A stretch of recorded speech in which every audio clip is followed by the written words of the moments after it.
The End of Evangelion. What a glorious mess you are. No, I'm not talking about the movie, but the actual ending of the TV series.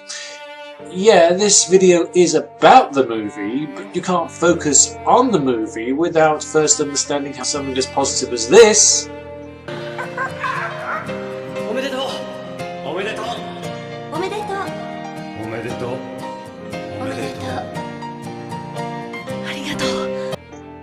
turned into this nightmare fuel.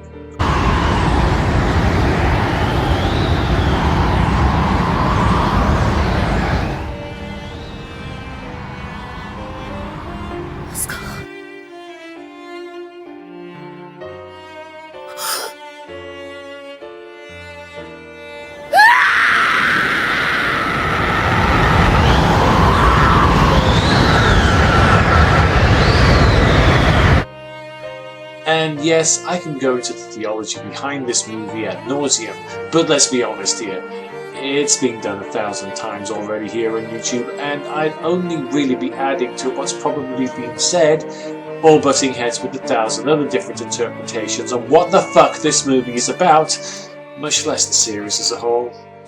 So I decided to take it on a whole different angle altogether. You know, be a little controversial about this shit, stir the drama pot as it were, and suggest out of all the various interpretations behind the End of Evangelion, that is also the ultimate revenge fodder on behalf of its creator Hideki Anno. Revenge against whom, you might add? Oh dear viewer, how naive and entitled you are, at least in Anno's opinion. Why us, of course? We ungrateful little shits who are never satisfied with what we get, to the point that we turn our little fantasies and desires about our favourite TV shows, and yes, I'm looking at you Discovery haters as you're in this camp too, and insist we know better than the creators of a franchise or a story. And no, the producers of Game of Thrones are exempt from being entitled to feeling this way because seriously, fuck Season 8.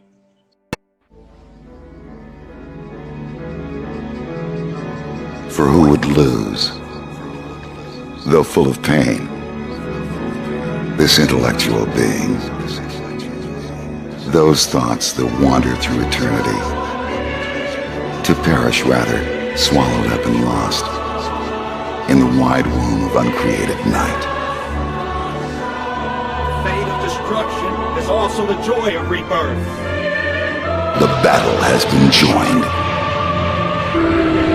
With a host of EVAs under their direct command, the military might of the Cella organization stands poised to wrest control of NERV's greatest achievement, EVA Unit 1. It alone holds the key to humanity's final fate. But the ultimate choice to cast out the world we know rests with one young man. Beyond jealousy and betrayal, beyond hate and desire, beyond pain and death, lies the ultimate revelation, the final choice, the end. Manga Entertainment presents the highly anticipated conclusion to the Neon Genesis Evangelion saga. Mercy, we have begun Third Impact. The End of Evangelion.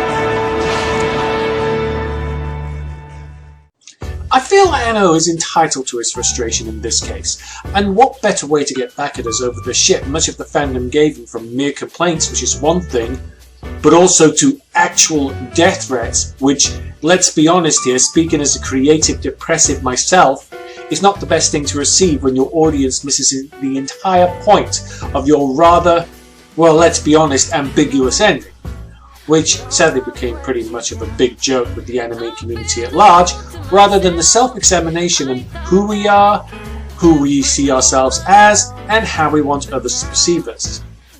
It was a mirror, folks, and like the egotists we are, we completely missed the point. Or rather, perhaps we didn't miss the point and didn't like what we saw. Depending on what you think, or what I think, I personally loved the ending of the series myself, but it can't be argued that a hell of a lot of fans hated it, despite loving the series as a whole. Because, damn, we know best, right? Evangelion is an anime about a kid and his giant robot, admittedly with heavy religious overtones, that deserved way better than the ending it got, right? Not an examination of what it means to be a fan of anime, or an analogy of what it means to be lonely and find a place in the reality you actually have. To understand this, let's take a look at the protagonist, Shinji Ikari. And boy, is this a real case of self-deprecation. It's often perceived that Shinji, the boy who wants to be liked, is the representation of the audience. But I'd argue he's more a representation of the anime and the creator itself, and in reflection, how that is a representation of the audience viewing the anime. Rather than seeing itself for what it is, it sees the value in what it offers others rather than what it offers itself. It's purely a selfish existence where one feels owed something for doing what others want, rather than first accepting one's self-identity for how they choose to look at themselves. And in this case, Anno and his work. What is it that you wish for? What is it that you want? You're very insecure, aren't you? To become secure, I have to have value. I want to be worth something. I want to be worth enough to attract the attention of others. But your value is something you have to find for yourself. You have to find it, Shinji. I have no value without it. My life is worthless without it. Then what am I? What am I? Instrumentality, in the case of the series, was not about an ending, which the audience was building up to, but instead, revelation. That reality is not what you make it, but your reality is what you make it. You don't need the acceptance of others in order to accept yourself. If I were to put that into a YouTube analogy, I make videos, for example, and I hope that you like me for making these videos. Certainly people are nicer when I make them, but it loses something if I'm just doing it for others to be accepted, rather than doing it for myself in order to feel like I'm achieving something for myself. Most of us are so obsessed with getting those views or those subs. Payment as a partner makes us feel valued, but how much of that value means something if all that is catering to what others want, rather than being what YouTube was originally intended? YouTube. In many ways, Shinji pilots the Eva for exactly the same reasons.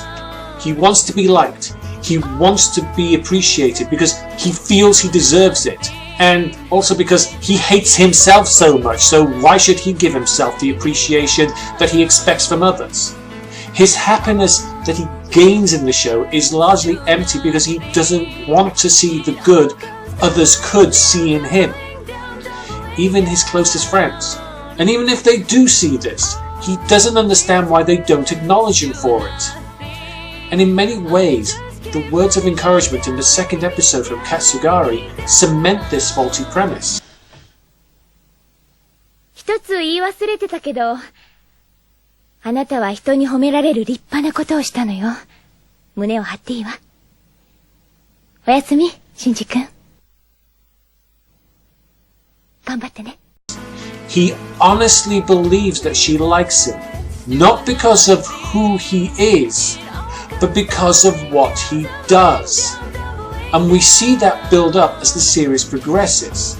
Despite him running away so many times, he never gets far because if he does, running away will make everyone hate him and appreciate him less. Despite the fact that so many people throughout the series have told him to just get on with it and run away if that's what he really wants to do.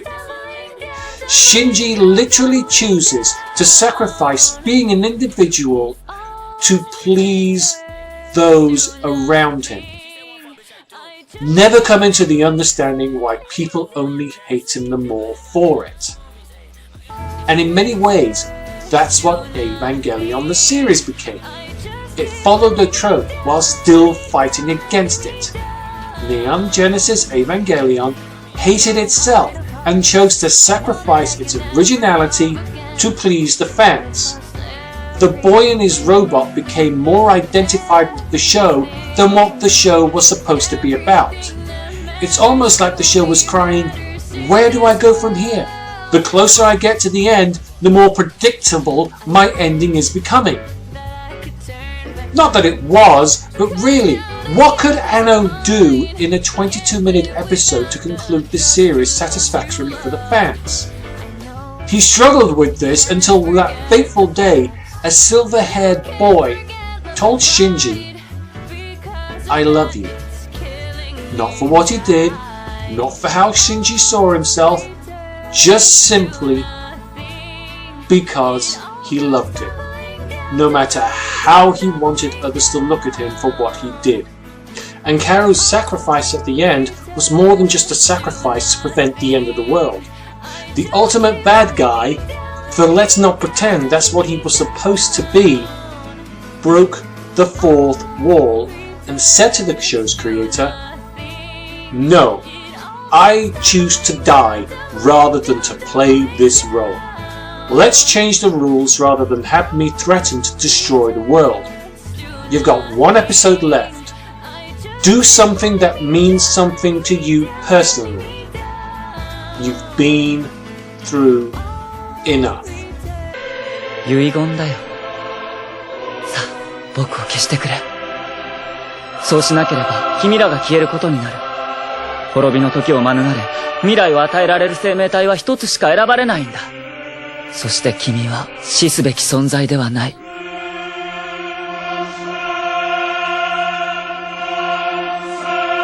君たちには未来が必要だ。ありがとう。君に会えて嬉しかったよ。And that's exactly what Anno did. No big bangs, no epic final fights, just revelation and acceptance. Shinji, like Anno, decides to settle for the reality that they have and to make the best of it. And the more toxic and obsessed fans of the show hated him for it. So he went ahead and gave them exactly what they wanted with End of Evangelion. A big fuck you to the fans who expressed that hatred. And through all of that, Anno still chose to be the better man by the end of it. And the fans at that point really didn't know what to make of him after that. Oh, this is nice. This is the end. Okay. Where exactly am I? Here's the song. Oh, good. There's some things that are still unresolved here, guys. How do I get home? What do I eat? Was Ray my mom? Or a clone? Or hell, was this all in my mind? What's an Ava? Is that sort of a Freudian thing? Or, am I real? Oh, hell. Does the bus run through here? I mean, I'd like to go home now, but, oh, God. Where's home? Okay. I mustn't run away. Okay, I got that. Good. Okay. Now, if I were to run away, let's analyze that. Where the fuck would I go? I'm on a big blue ball. Is this how you end the series? I mean, is this where we go from here? Okay, the movie better sure as hell make up for this. I'm telling you right now, because I'm stuck in nowhere land. You ran out of ink too, didn't you, you bastards?